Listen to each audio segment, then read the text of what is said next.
The story of Mistglen Hollow. Mistglen Hollow was a place forgotten by maps. It lay beyond the last ridge of the old forest, where the fog poured like water, and the wind carried the sound of distant chimes. Those who stumbled upon it spoke of time bending strangely, their hours lost. Memories blurred, whispers that echoed long after one had gone. Only one soul lived there now, Erin Vale, their reclusive woodcarver. He made delicate figures from the black birch trees that grew around the hollow. Birds mid-flight, wolves mid-howl. Women whose faces seemed to almost breathe. Travellers who found his cottage claimed the carvings moved when no one watched. Erin never confirmed it. But sometimes, when the moon was high, faint footsteps creaked across his porch, though no visitor approached. One autumn evening, as he was shaping the likeness of a small fox, Erin heard a knock on his door. When he opened it, no one stood there, only a lantern, still warm, burning with a pale blue flame. A note hung from its handle, for when the mist calls your name. That night, he dreamed of his sister, Arlen,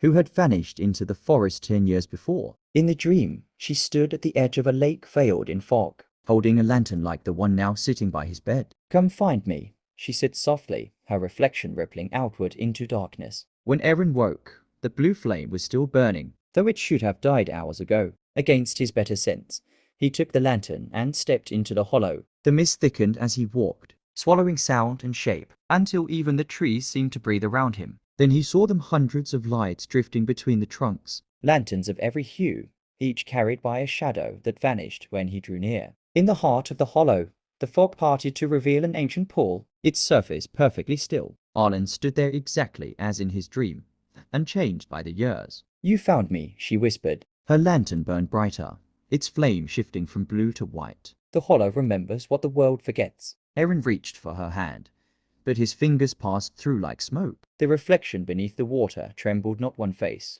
but many, all those lost to the forest silence. "Stay," Arlen said. "Carve no more figures. They are waiting for you." Erin shook his head. "I will not be forgotten." When dawn came, the mist thinned, and his cottage stood empty. Only the new carving remained on his workbench, a figure of a man holding a lantern, his eyes closed, his expression peaceful. The blue flame within its tiny glass never went out. To this day, travellers who wander near Mistglen Hollow say they see a faint light moving between the birch trees, a single lantern burning in the fork, leading the lost safely home.